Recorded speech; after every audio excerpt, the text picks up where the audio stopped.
Hello friends, ഞാനിന്നിവിടെ ഒരു മാമ്പഴക്കാലമൊക്കെ ആയില്ല, മാമ്പഴം വെച്ചിട്ടൊരു തിരളി ഉണ്ടാക്കാമെന്നാണ് വിചാരിച്ചത്. മാമ്പഴ തിരളി. നമുക്ക് ശർക്കര വേണം, തേങ്ങ വേണം, നെയ്യ്, കുറച്ച് ഇടിയപ്പത്തിൻ്റെ മാവ്, അതുപോലെ ഏലക്ക. നമ്മൾ നല്ല വീട്ടിലുള്ള ഇലയാണ്. നമുക്കിനി മാമ്പഴം ചെത്തി മുറിച്ചിട്ട് വരാം. നമ്മളിവിടെ 3 മാങ്ങയാണ് എടുത്തിട്ടുള്ളത്. നല്ല മധുരമുള്ള നല്ല മാങ്ങയാണ്. നമുക്ക് ഇത് മിക്സിയുടെ ജാറിലോട്ടിട്ട് അടിച്ചിട്ട് വരാം. മിക്സിയുടെ ജാറിലോട്ട് ഇട്ട് കൊടുക്കാം.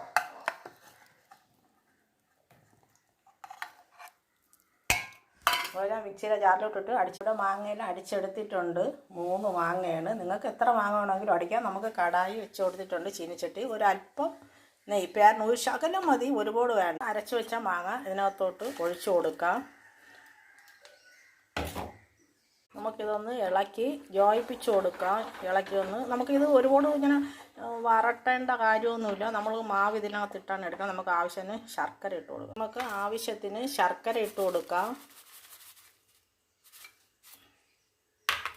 ഇളക്കി കൊടുക്കാം. ഏലക്ക ഇട്ട് കൊടുക്കാം. അതുപോലെ ആവശ്യത്തിന് തേങ്ങ ഇട്ട് കൊടുക്കാം. നമുക്കിത് മിക്സ് ചെയ്യാം. നമുക്കിത് തിളച്ച് കിട്ടിയിട്ടുണ്ട്. മാങ്ങയിൽ നിന്ന് നല്ല രീതിയിൽ അരഞ്ഞു പോയിട്ടില്ല, ചെറിയ പീസസ് ഉണ്ട്. അതുപോലെ തന്നെ ശർക്കര കല്ലുമണ്ണും ഇല്ലാത്തത് കൊണ്ടാണ് നേരിട്ടിട്ടത്. ശർക്കര ഇട്ടപ്പോൾ തന്നെ മെരിറ്റായി. നമുക്കിനി കുറേശ്ശെ മാവ് ആഡ് ചെയ്ത് കുഴച്ച് കൊടുക്കാം. കുറേശ്ശെ നമുക്കിതിനെ വേവിച്ചെടുക്കണം. എല്ലാം നമുക്കിതുപോലെ മിക്സ് ചെയ്യാം. തിരടിയുടെ എല്ലാം ഇതേപോലെ ഇവിടെ നല്ല സെറ്റായി കിട്ടിയിട്ടുണ്ട്. ഇനി നമുക്കിത് ഇലയിലോട്ട് വാരി വെച്ച് കൊടുത്ത് അവിച്ച് എടുത്താൽ മാത്രം മതി. നമുക്കിത് ഇറക്കാം. നമുക്ക് ഇതുപോലെ ഒരു സ്പൂണും മാവെടുക്കാം. ഇതുപോലെ തിരളി ഇലയിലോട്ട് വെച്ച് കൊടുക്കാം. നമുക്കിതൊന്ന് മടക്കി യോജിപ്പിക്കാം.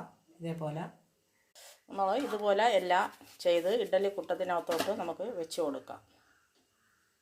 നമ്മുടെ കുമ്പിളപ്പം അല്ലെങ്കിൽ വയണേനൊപ്പം നമ്മളിവിടെ ഇതുപോലെ എല്ലാം വെച്ച് കൊടുത്തിട്ടുണ്ട്.